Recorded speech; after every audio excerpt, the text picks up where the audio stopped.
আসলে গাইডলাইন বলতে একটা ছোট বেবি এখন না মানুষ খুব বেড়াতে পছন্দ করে।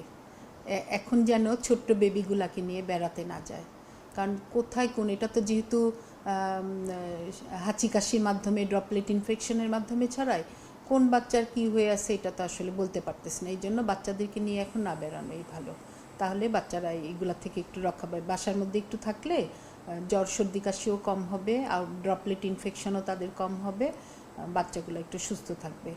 আর মায়েদের প্রতি অনুরোধ, 1 বছরের নিচে যেই বাচ্চাগুলো 6 মাসের নিচে যাদের হচ্ছে, তারা যেন অবশ্যই বাচ্চাকে বুকের দুধ খাওয়ায়।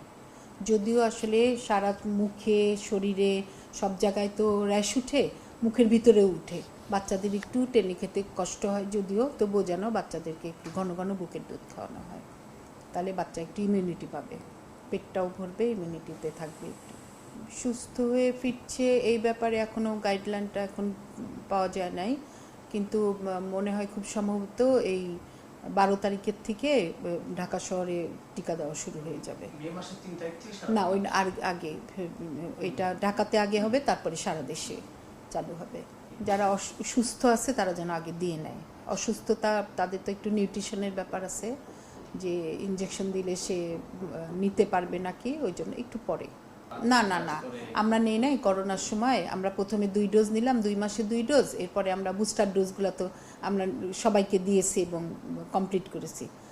টিকা নিলে কোনো ভয়ের কিচ্ছু নাই, এটা বুস্টার ডোজ, যাদের 2টা টিকা কমপ্লিট আছে তারাও নিতে পারবে, কোনো সমস্যা নাই। কি বুঝলেন ভাই? অনলি যেটাই চাই। ওইটা আসলে আমাদের দোষ, আমাদের হেলথ ওয়ার্কাররা যারা ফিল্ডে কাজ করে তাদের দোষ। কারণ কি, যে হলো যেদিন টিকা আমার দেওয়া হবে, হ্যাঁ, তার আগের দিন হচ্ছে আমাকে একটা আইপিসি করতে হয়, বাড়ি বাড়ি যেয়ে বলতে হয় কালকে আপনার টিকা আছে, আপনি বাচ্চা নিয়ে এতটার মধ্যে চলে যাবেন।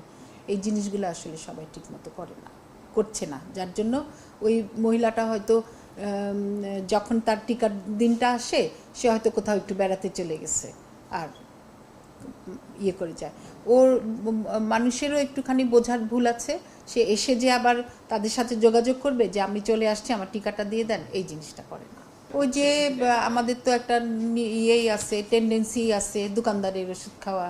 এই জন্য দোকানদার ফার্মেসিতে যে ওষুধ না খেয়ে সে যদি একটা তাদের বাড়ির কাছে উপস্বাস্থ্য কেন্দ্র থাকে, কমিউনিটি ক্লিনিক থাকে, তারপরে আপনার হচ্ছে উপজেলা স্বাস্থ্য কমপ্লেক্স থাকে, বিশেষ করে আমি পেরিফেরি রুগীগুলোর কথা বলছি, তারা যেন অবশ্যই একজন এমবিবিএস ডাক্তারের কাছে চলে যায়।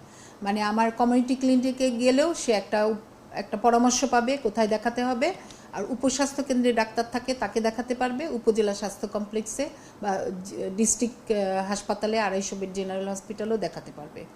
আর আমাদের ঢাকা শহরের ভিতরে তো জায়গায় জায়গায় সব জায়গায়ই এমবিবিএস ডাক্তার অনেক জায়গায় বসে।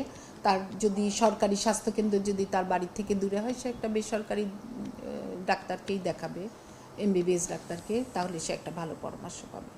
আর ঢাকা শহরের ভিতরে ডিএনসিসি যে ডেডিকেটেড হাম হসপিটালটা কিন্তু অনেক বেশি দূরে না, অত ক্যাপাসিটির জায়গায় আগে ছিল, অনেক বেশি ফ্লোরে ছিল রুগী, এখন আস্তে আস্তে কমে আসতেছে, কারণ আমরা 1 বছরের উপরের বাচ্চাগুলি তো রাখছি না, আমরা ডিএনসিসি হসপিটালে পাঠিয়ে দিচ্ছি। সবাই আপনারা সচেতন থাকেন, বাচ্চাদের জ্বর সর্দি কাশি হলে, র্যাশ হলে সাথে সাথে একজন এমবিবিএস ডাক্তারকে দেখান। আপনার বাচ্চা অসুস্থ থাকলে আপনার বাচ্চাকে ডাক্তার দেখায়, ভিটামিন এ ক্যাপসুল খাওয়ান, এবং আপনার বাড়িতে তৈরি পুষ্টিকর খাবার, আমরা যেটাকে বলি আর কি, যে ভিটামিন এ প্লাস ক্যাম্পেইন, তার সাথে ক্যাপসুল খাওয়ানোর সাথে সাথে বাসায় তৈরি পুষ্টিকর খাবারগুলি বাচ্চাকে অল্প অল্প করে দিতে থাকেন, বাচ্চার যেন অপুষ্টি না হয়। অপুষ্টি হলে কিন্তু নিউমোনিয়াটা এত গুরুতর পর্যায়ে চলে যাবে যে আমরা তখন আর বাচ্চাটাকে বাঁচাতে পারবো না।